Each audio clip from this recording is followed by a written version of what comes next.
Hello, magandang araw po sa lahat. Kumusta po kayong lahat? Isang magandang umaga na naman dito sa aming bukid.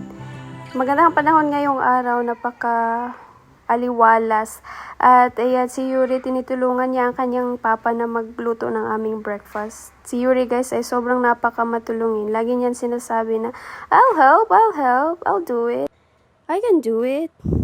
Yan, ganyan siya. Sana hindi magbago si Yuri na laging tumutulong talaga sa amin. Master chef. Papa is the assistant.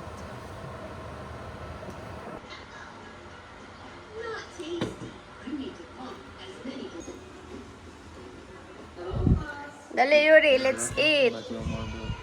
Eat sweet potato with butter. Yummy. May bago akong harvest na kalabasa from my garden, guys. Ayan. Ang bigat. Mga 1.5 kilo siguro yan or 2 kilo. Mabigat siya. Tapos may susunod pa. Marami pang bunga doon. Maliliit pa pero siguro mga 3 weeks from now pwede na yung i-harvest or 2 weeks. Oh, ang ganda ng aking kalabasa. Actually, nung isang araw ko pa to na-harvest. Hindi ko pa naluto. Kasi inuna ko muna yung ibang gulay namin sa ref na nauna kong binili.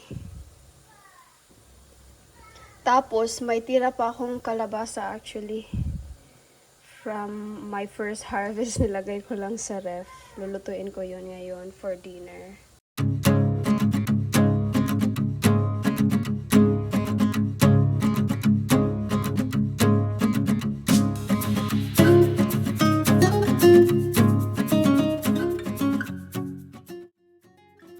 And this is our dinner for tonight, guys. Pinisa ko lang yung kalabasa at saka patula na na-harvest ko from our garden. Hindi ko na linahukan ng karne kasi may leftover kami na adobo. So, yun lang yung kakainin namin.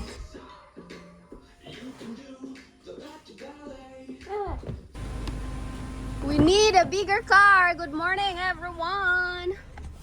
What's up, guys? Good morning. Dalhin namin yung mga aso namin for tawag doon injection anti rabies. Si Marshall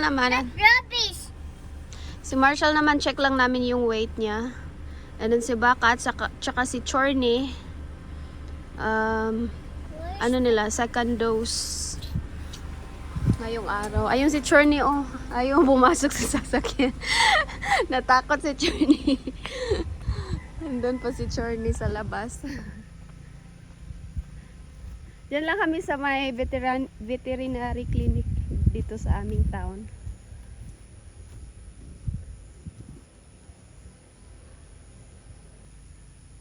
Let's go! Ayaw. Chorny doesn't want. Ayaw ni Chorny pumasok sa sasakyan. You never walk with leash. He's so round, right? So fat. I think he's also overweight.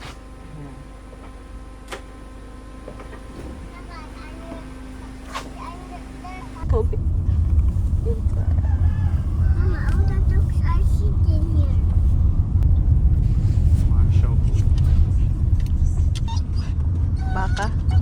Baka is so worried. Always worried. Journey doesn't came. Journey is relaxed here now. Only Baka is not relaxed. Only Baka is so stressed.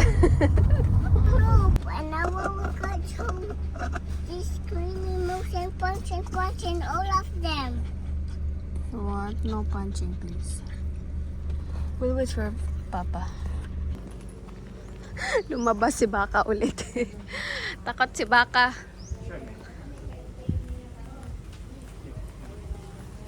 Journey. Go inside. Journey is also scared now. Hala! Baka escape. Here lang up here. Wait, check lang si Marshall. Sit. Oh, You really sit. 6, 15.50? 0.5. Normal? Is it normal for his age? Just be. Okay. So stress baka. Relax. 17 point. Oh, yun. Or 18. 18. Same. Yeah. At ayan sila baka nga at si Churny ay meron ngayong vaccination, second dose nilang dalawa. At ayan, tinimbang muna sila bago turukan. And chinek yung temperature nila kung wala ba silang lagnat or hindi ba mainit. Para malaman kung okay lang na vaksinan sila. Tapos ayan si baka nga ay overweight na guys, 18 kilograms pa rin si Baka. Last namin punta dito, mga 2 or 3 weeks ago, 18 kilograms siya. Tapos sabi ng vet ay overweight siya. Kaya pinag-diet namin pero wala pa rin. Pareho pa rin yung timbang ni Baka. At saka si Chorny naman, okay lang naman yung timbang niya.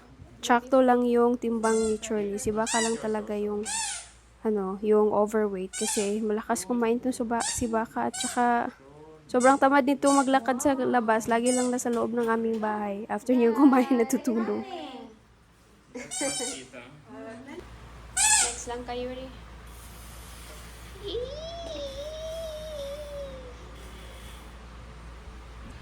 Yuri? Then she will be Yuri is traumatized. next. Only Mama will do your nails. Ayan si Baka, relax na siya papababa sa sasakyan ngayon. Kanina pababa kami. Stress siya. Ngayon relax na siya. And this road Si is Marshall better. nandun. Last time we went another. Si Chorny dito. Daming aso. Kailangan namin ng malaki-laking sasakyan na. Kasi may baby na din. Ibang baby coming.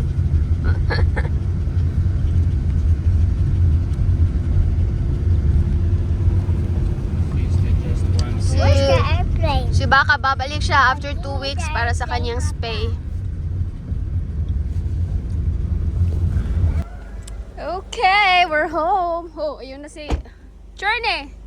Take off your leash first. There. Rainy, rainy, rainy.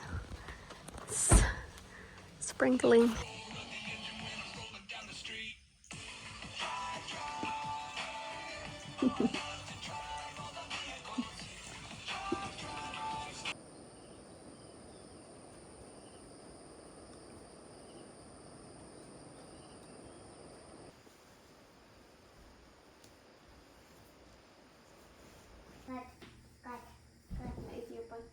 Sit here. 1, 2, 3. Say good morning, everyone. Say hi, guys. Say magandang umaga. Hi, everyone. Magandang umaga, guys. Meron na kami. Mama. Absent si Yuri, guys. Mag-grocery kami yung araw at hindi ko man na pinapasok si Yuri kasi si Dimitri, nag-gym siya and then after niya mag-gym, mag-grocery kami kasi wala na kaming grocery for this week. And si Yuri, ang tagal niyang nagising kanina. Almost 8 na siya nagising tapos start ng klase niya is 8. So hindi ko na muna siya pinapasok ngayong araw. Martes ngayong araw. And by the way guys, may balita ko sa inyo. May nakuha na kaming bagong house helper dito. Si Linlen, magtatrabaho pa rin naman siya sa amin every Saturday and Sunday. But since kakapanganak pa lang niya, wala pang 3 months ang baby, hindi na muna siya nagtrabaho. Si Dimitri kasi lagi niyang sinasabi sa akin na mag-hire na kami ng makakatulong dito sa bahay kasi yung tiyan ko lumalaki na rin at medyo nahihirapan na rin akong maglinis-linis. Kasi mag 8 months na itong tiyan ko. 7 months plus na to. Last check-up was, yung last check-up namin is nung Thursday last week. And nasa 7 months and 4 days na ako. So, ngayon, 7 months and almost 2 weeks na. And nahihirapan na rin kasi talaga ako kahit maglakad lang ako ng ilang steps lang. Napapagod ako. Grabe yung heartburn ko and sobrang nahihingal ako talaga. And minsan pag hugas ako ng plato, ano na siya, ang bilis ko mapagod guys, super. Hindi ko alam. Hindi naman ako ganyan kay Yuri dati kasi nung 7 months si Yuri, umakyat pa nga kami ng bundok sa Vietnam. 7 months na si Yuri noon, malaki yung tiyan ko. Mas malaki yung tiyan ko noon kay Yuri kaysa dito. And di ako, siguro because of pangalawang pregnancy ko na to. And yun nga, hindi ko na ma-manage yung bahay namin masyado at tsaka lalo na pa si Yuri, ang kalat ng batang ito. What's this? Yung garden ko nga, hindi ko na maalagaan guys kasi nahirapan ako magbukal-bukal or maglinis-linis kasi Diana. ang bilis kong hingalin. Kahit nga nagsasalita ako, yan ang bilis kong hingalin. Yuma. And so, ayun nga, nakapag-decide kami na mag-hire na ngayon ng makakatulong namin dito sa bahay. Plano talaga sana is after ko na mga anak. Pero sabi ni Dimitri, mas mabuti na ngayon kasi para masanay na siya sa mga gagawin dito sa bahay. Alam na niya kung anong gagawin, hindi na ako mag-instruct later pag nanganak ako. And tsaka si Yuri rin, para masanay na si Yuri sa kanya kasi siya din yung maghahatid kay Yuri sa school pag nanganak na ako. Yun nga, nag-start ngayon pala yung start niya, pero half day lang siya ngayon kasi may meeting daw siya mamaya sa school ng anak niya. Kasi siya, single mother, namatay na yung widowed actually kasi namatay yung asawa niya. Yung asawa niya, nakakatandang kapatid ni Linlen. So magkapit-bahay lang kami dito, yung bahay nila sa baba-baba lang, malapit kina Linlen.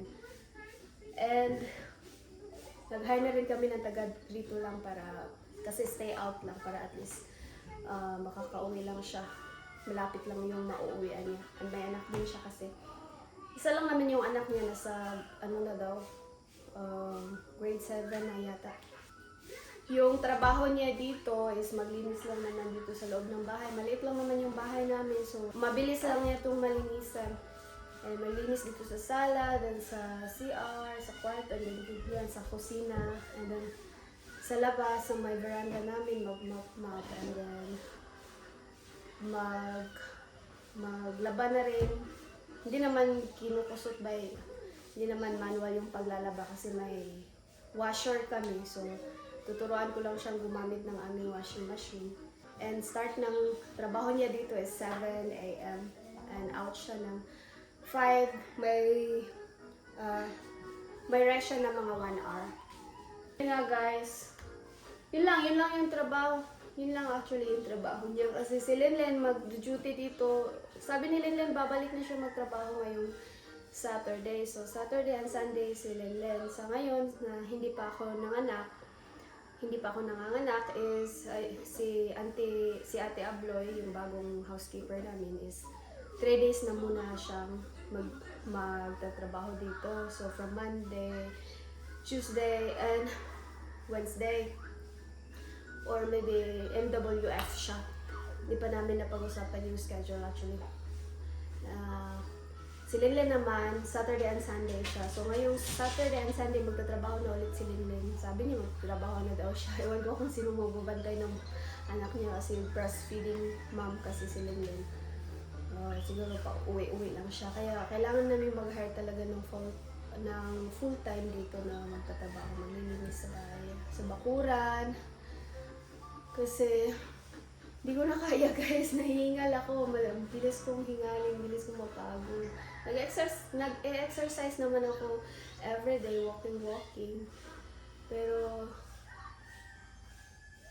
hindi ko na kayang linisin lahat buong bahay, mag-mop dito sa sahig, sa labas, mag-mop sa veranda, dito sa loob, sa CR. And magluluto pa, maglilinis pa ng kusina. Napapagod na talaga ako. So nakita ni Dimitri, nag-struggle na ako minsan kasi nasisigawan ko na si Yuri minsan. Lalo na pag kakalinis ko lang, tapos si Yuri naman, dami na niyang kalat sa sala. Minsan kasi hindi ko napipigilan yung emosyon ko na sisigawan ko siya minsan. And, pero after ko siyang masigawan, nagsusorry talaga ako kasi nakukonsensya ako. Kasi bata lang naman si Yuri. Ganun lang talaga. Pag ganyan pang edad, medyo makalat pa. Minsan tinutulungan naman ako ni Yuri magligpit dito ng mga toys niya. Ganun, tinuturuan ko siya. Pero kasi bata pa, hindi pala talaga yung sa isip niya na maglinis. And si Dimitri din, super busy siya sa kanyang online business ngayon. So hindi siya masyadong dito. Hindi na siya masyadong nakakatulong maglinis minsan. Si Dimitri, pag wala siyang trabaho na tumutulong talaga siya. Bumig talaga ako kay Dimitri, tumutulong siya magluto, maglinis. Kahit nung kami lang naman, yung pagkaanak ko ni Yuri sa Vietnam kami lang talaga ni Dimitri. Walang mama, walang relatives na makakatulong sa amin. Kami lang talaga. Kami lang dalawa. Pero ngayon, dalawa na, may baby ng kami, tapos si Yuri pa.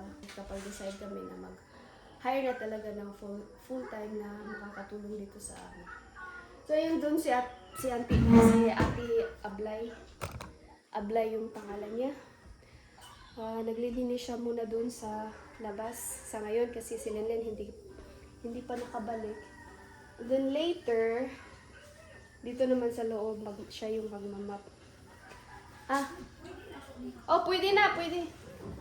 And then, kasi ako dito magmamap, guys. Sobrang nakakapagod ng sakit ng balakang ko at saka yung tiyan ko medyo naiipit siya pag nagaganon ako.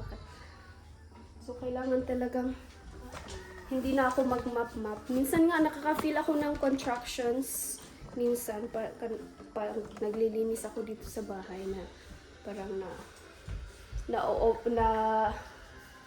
over fatigue siguro minsan.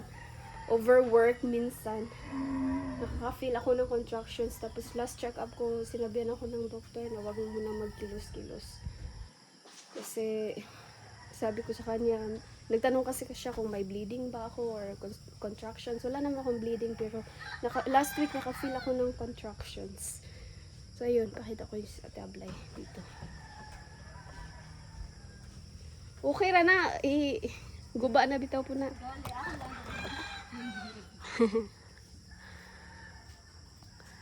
Ayan. Marshall! Si Ate Ablay maghahatid siya kay Yuri sa school. Yung school ni Yuri is malapit lang naman. Ihatid lang sila ni Dimitri by car. At saka 2 hours lang din yung klase ni Yuri. Tapos, ako gusto ko lang talaga ngayon na magpahinga pa before the sleepless night. Kasi malapit na akong hindi makatulog na maayos sa gabi. So ngayon gusto ko magpahinga. Kaya pumayag na rin ako sa suggestion ni Dimitri na kumuha ng makakatulong namin dito. And well, actually magluluto lang si Ate Ablay, magluluto lang naman siya pag napagod ako magluto minsan. Pag tinatamad ako, pero gusto ko talaga ako yung nagluluto ng pagkain namin. Love language ko kasi yun na may pagluto ng pagkain yung family ko. At gusto ko rin talagang magluto-luto.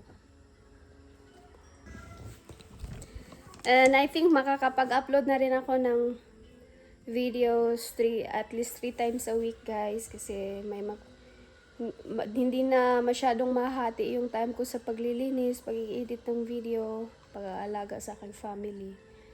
At least, may time na ako, mas maraming time na ako makapag-edit ngayon ng video. So, abangan nyo ang aming more vlogs, guys. Yuri! Wala namang side effects yung vaccination niya kahapon nila Chorny. Babalik siya after 2 weeks para sa kanyang spay, guys. Pa-spay namin si Baka kasi para hindi siya mabuntis kasi ayaw na namin ng maraming aso. And then after kay baka, si Cherny naman ang aming ano tawag doon sa Bisaya, ipakapon, para hindi din makabuntis si Cherny dito kasi ang dami pa namang mga stray dogs dito. Dance! Here ka, here. Here ka daw. I'm cooler. Freeze! Hotter. Come here. Come here. Fire! I'm hotter. I'm hotter. I'm hotter. And burn!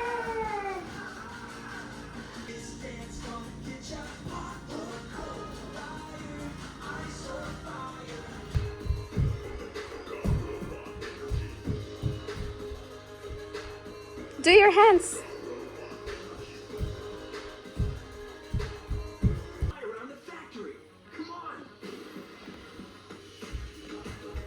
Woo! So fast.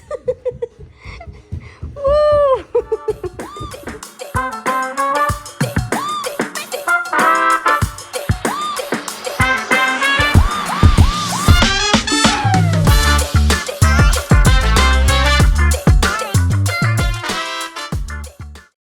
At ayan si Ate Ablay, naglilinis siya dyan sa labas ng aming bahay kasi sabi ko kanya dyan naman lang muna siya sa labas kasi ano naman, wala nang linisin dito sa loob kasi nakapaglinis ako actually kahapon. So siya na muna ang maglinis dyan sa aming labas. Well, hindi pa nakabalik si Linden sa trabaho. Alright guys, we're going now to Robinsons. Mamimili kami ng aming groceries for this week. Pag tig 1 week lang yung ano namin guys, groceries namin actually. Behind there, look left. Robinson is in Dumaguete, Yuri. Yuri! Ah! So hot. Careful on!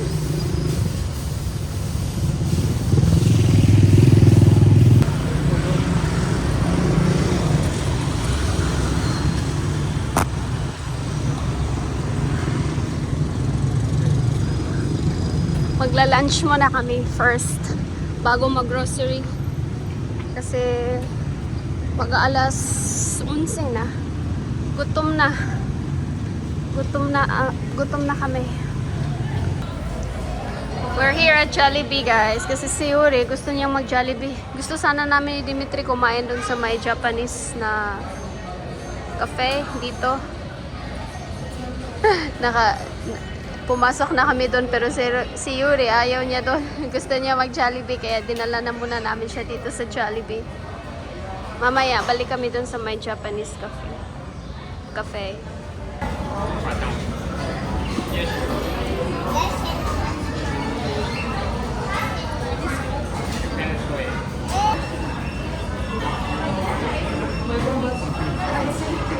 So yummy.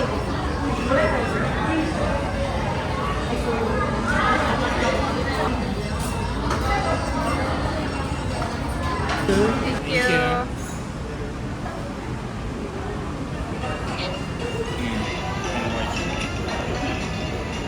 You want tea? Your chick wants to eat again. You want to eat again? B, I will do it. You don't know how to use chopsticks. Mahulog na, Yuri. I don't have extra anymore. You can watch. Yuri, how about you walk? Do you want to go? How about you walk? You sit. Don't be too lazy to walk. You want to sit here? Just walk.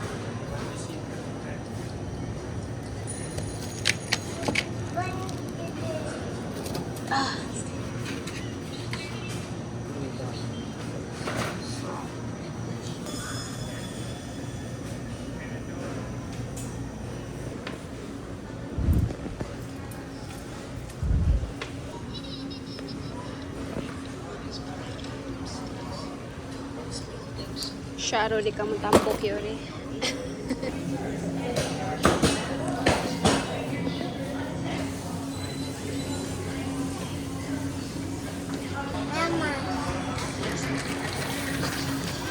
You don't bring heavy.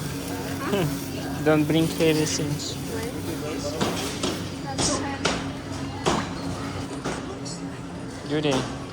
Judy, look at me.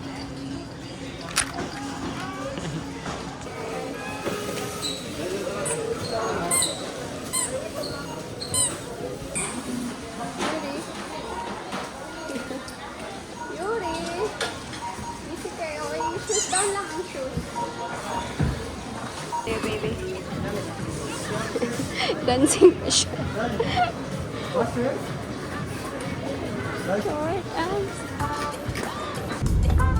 Alright, we're going home now. Dana kami mag-grocery shopping.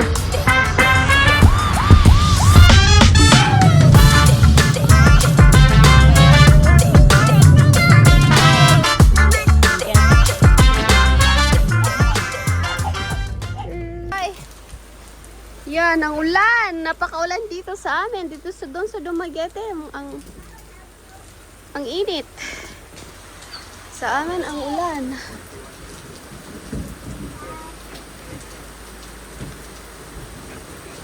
Buti kinuha ni Ikot yung mga sinampay ko.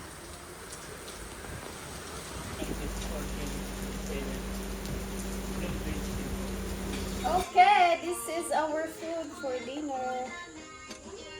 Chicken liver with broccoli. Chicken liver? Yeah, you like chicken liver.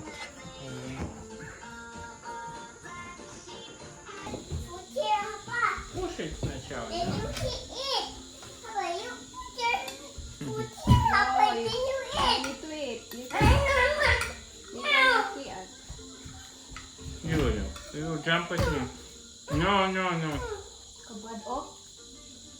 Kabad boy tayo. Papa, Mm. Papa, you can here and I have. And you jump at me. How I will eat. Papa needs to eat. Where's your food? Broccoli. Right. I give this to Kuya? Huh? Can I give this to Kuya? You want a big, strong muscle? Do you want? No. Okay, so don't eat.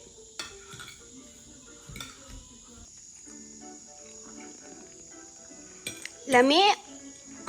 Hello.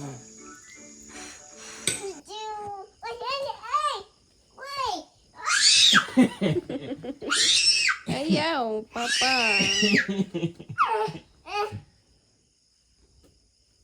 What's that? Some flying bang. It's on our window. It's a bug. Yeah. And that's it guys. Maraming salamat sa panonood. Magkita tayo sa susunod na vlog.